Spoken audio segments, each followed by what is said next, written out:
Hi all, അസ്സലാമു അലൈക്കും. ഇന്നത്തെ വീഡിയോ ഞാനൊരു 4 മാസം മുമ്പൊക്കെ വിട്ടിരുന്ന വാഴത്തോപ്പില്ലേ പറഞ്ഞ വീഡിയോയിൽ അതിൻ്റെ ഒരു പ്രോഗ്രസ് റിപ്പോർട്ടാണ് കേട്ടോ. ആ വീഡിയോ കണ്ട പലരും വാഴകൾ എത്രത്തോളം ആയെന്ന് ചോദിച്ചിരുന്നു. അപ്പോൾ അത് ഞാനൊരു വീഡിയോ ആയിട്ട് നിങ്ങളോട് ഷെയർ ചെയ്യാമെന്ന് വിചാരിച്ചിട്ടാണ്. അപ്പോൾ ആ വാഴത്തോപ്പിലോട്ട് നമ്മുടെ പറമ്പിലോട്ട് വാപ്പിച്ച് പതിവ് പോലെ നനക്കാനും മറ്റൊരു ഇതിനൊക്കെ ആയിട്ട് ഇറങ്ങിയിരിക്കണം കേട്ടോ. അപ്പോൾ ഞാനും കൂടെ ഇറങ്ങിയിട്ടുണ്ട്. ഈ കാണുന്ന വാഴകളൊക്കെ ഇപ്പോൾ ഒരു 3 മാസം പ്രായത്തെ വാഴകളാണ് കേട്ടോ. ഇതിനു മുമ്പ് ഇത് നമ്മുടെ റംബൂട്ടാണ് കേട്ടോ. ഇത് റംബൂട്ടാൻ അത്യാവശ്യം വലുപ്പമൊക്കെ ആയിട്ടുണ്ട് കേട്ടോ. ഈ 3-4 മാസം കൊണ്ട് അത്യാവശ്യം നല്ല വലുപ്പം നല്ല കായ്ഫലൊക്കെ ഉള്ള ഒരു റംബൂട്ടാനാണ് കേട്ടോ. ഈ വാഴകളും ഈ കൊള്ളികളൊക്കെ അന്നത്തെ വീഡിയോയിൽ ഉണ്ടായിരുന്ന വാഴകൾക്ക് ശേഷം നട്ട വാഴകളാണ് കേട്ടോ. ഇതൊക്കെ ഒരു 3 മാസമൊക്കെ എത്തിയ വാഴകളാണ് കേട്ടോ. ഈ വാഴകളുടെ ഇടയിൽ കൊള്ളി കുത്തി കൊടുത്തിട്ടുണ്ട്. അതും അപ്പം ഇങ്ങനെ നല്ല രസത്തിൽ തന്നെ നിൽക്കുന്നുണ്ട് കേട്ടോ. ഇത് നമ്മൾ ആദ്യത്തെ വീഡിയോയിലുണ്ടാകുന്ന വാഴക്ക് അന്ന് ഒരു 3-4 മാസം പ്രായത്തിയ വാഴകളാണ് കാണിച്ചു തരുന്നത് കേട്ടോ. വാഴ നടുമ്പോൾ അതിൻ്റെ പല കാര്യങ്ങളും നമ്മൾ ശ്രദ്ധിക്കേണ്ടതുണ്ട് കേട്ടോ. ഇപ്പോൾ വാപ്പിച്ചി വാഴ നട്ടിട്ട് ആദ്യത്തെ മാസം വാഴക്ക് ഇട്ട് കൊടുത്തത് കോഴിക്കാട്ടമായിരുന്നു. ആദ്യത്തെ 1-2 മാസങ്ങളിൽ കോഴിക്കാട്ടം ഇട്ട് കൊടുത്തത്. പിന്നെ 3-ാമത്തെ മാസം 18 ഇട്ട് കൊടുത്ത്, 4-ാമത്തെ മാസം കോഴിക്കാഷ്ടം തന്നെ ഇട്ട് കൊടുത്തിട്ടുണ്ട്. അതുപോലെ 5-ാമത്തെ മാസം ഈ കപ്പലണ്ടി പിണ്ണാക്കും ഉണക്ക ചാണകവും കൂടി പുളിപ്പിച്ചിട്ട് ഒഴിക്കണ ഒരു മിശ്രിതമില്ലേ, അതാണ് ഒഴിച്ചു കൊടുത്തിട്ടുണ്ട് കേട്ടോ. അപ്പം ഇങ്ങനെ നമ്മുടെ വാഴയൊക്കെ നന്നായിട്ട് ഉഷാറായിട്ട് തന്നെ, അതുകൊണ്ട് തന്നെ ആണ് തോന്നുന്നു നല്ല ഉഷാറായിട്ട് നിൽപ്പുണ്ട്. ഏത്തവാഴയൊക്കെ കൊലക്കാനായതാണ് ആദ്യത്തെ ട്രിപ്പിൽ നട്ടക്കുന്നതൊക്കെ. ഇതിൻ്റെ ഇടയിലൊക്കെ കൊള്ളിയുണ്ട് നല്ലോണം കേട്ടോ. ഇനിയിപ്പോൾ ഒരു ഞാലിപ്പൂവിൻ്റെ കൊല വെട്ടാനുണ്ട്, അപ്പോൾ അത് വെട്ടാണ് കേട്ടോ. ഈ വാഴക്ക് ഉണങ്ങിയ ഇലകളൊക്കെ നമ്മളിങ്ങനെ കളയണത് നല്ലതാണ് കേട്ടോ.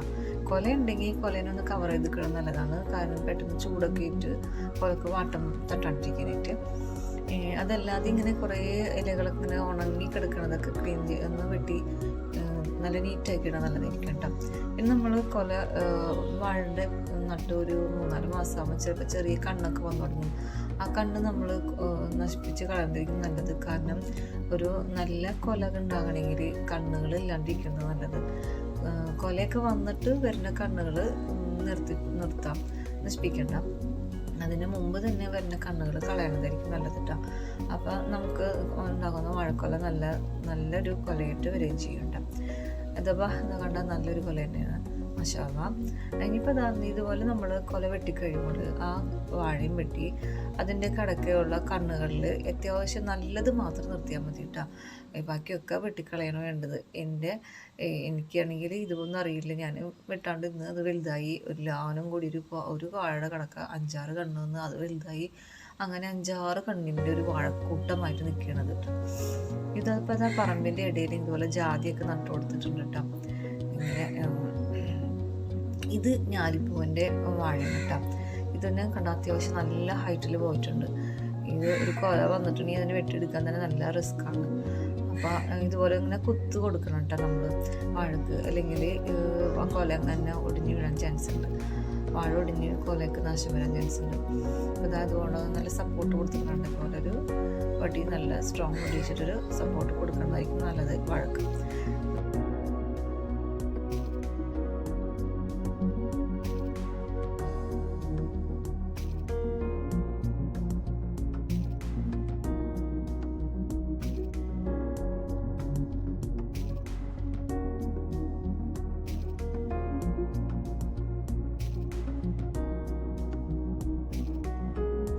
വാപ്ചിക്ക് വളരെ ഇൻട്രസ്റ്റിംഗ് ആയിട്ടുള്ളൊരു ഫീൽഡാണ് കൃഷി എന്ന് പറയുന്നത്.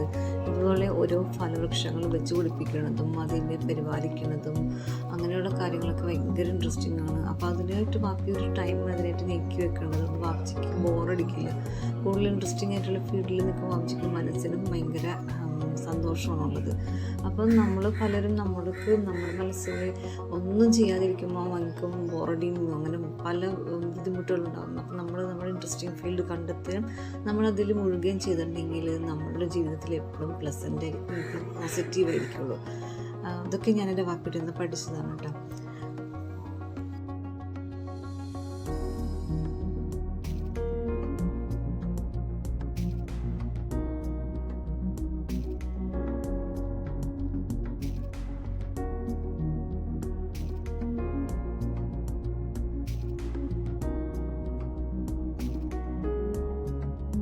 ഈ വാഴയുടെയൊക്കെ തടം അത്യാവശ്യം വലിപ്പമുള്ള തടങ്ങളാണ് കേട്ടോ.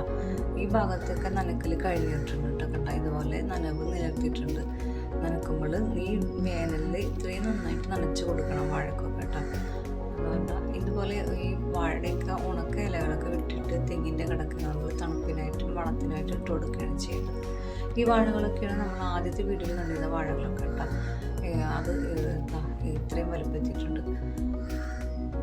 ഇത് നമ്മൾ ആദ്യത്തെ വീഡിയോയിൽ കണ്ടിരുന്ന നനക്കിഴങ്ങും മധുരക്കിഴങ്ങും കാച്ചിൽ അതൊക്കെ പറിച്ചിട്ടുണ്ടാവും കേട്ടോ. അതിൻ്റെയൊക്കെ ടൈം ആയപ്പോൾ അത് പറിച്ചിടണം.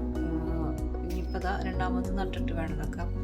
അതുപോലെ ചേമ്പൊക്കെ ഈ സീസൺ ആകുമ്പോൾ ചേമ്പിൻ്റെ ഇലയൊക്കെ ഉണങ്ങിപ്പോകും. ചേമ്പൊക്കെ പറിക്കുന്ന ടൈമാണ്. ചേമ്പൊക്കെ പറിച്ചിട്ടുണ്ട് കേട്ടോ.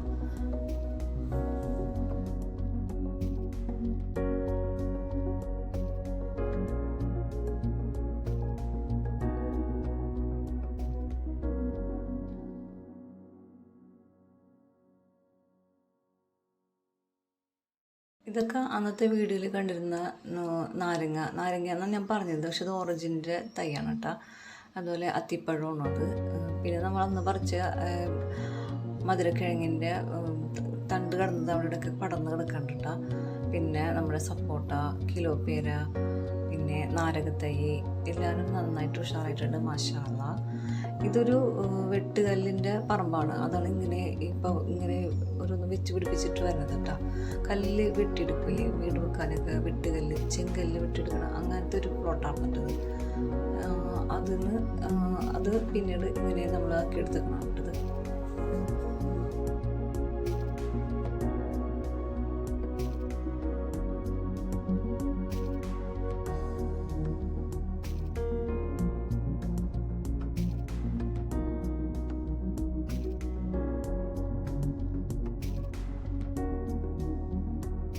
ഇനി നമുക്ക് പൊക്കം ഭാഗത്ത് കൊള്ളി നട്ടിക്കണ ഭാഗം നോക്കാം കേട്ടോ. നമ്മൾ കണ്ടില്ലേ അന്ന് കഴിഞ്ഞ വീഡിയോയിൽ ആ ഭാഗമാണുണ്ടത്. ഇവിടെ നിന്ന് അങ്ങോട്ട് പോകുന്തോറും കൊള്ളികളാണ് നട്ടിരുന്നത്. അവിടെ നിന്ന് കുറേ കൊള്ളികൾക്ക് ഇപ്പോൾ ആ ഭാഗത്തു നിന്ന് പറിച്ചിട്ടുണ്ട് കേട്ടോ.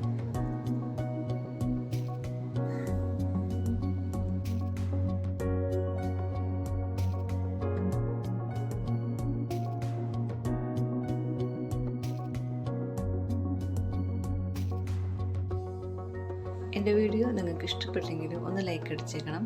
സബ്സ്ക്രൈബ് ചെയ്യാത്തവരുണ്ടെങ്കിൽ ഒന്ന് സബ്സ്ക്രൈബ് ചെയ്ത് സപ്പോർട്ട് ചെയ്യണേ. കമൻസിലൂടെയൊക്കെ എൻ്റെ അഭിപ്രായങ്ങൾ അറിയിക്കുക. വീണ്ടും ഇൻഷാ അല്ലാഹ് പുതിയൊരു വീഡിയോയായി നമുക്ക് കാണാം. അതുവരെ ടേക്ക് കെയർ. ബൈ.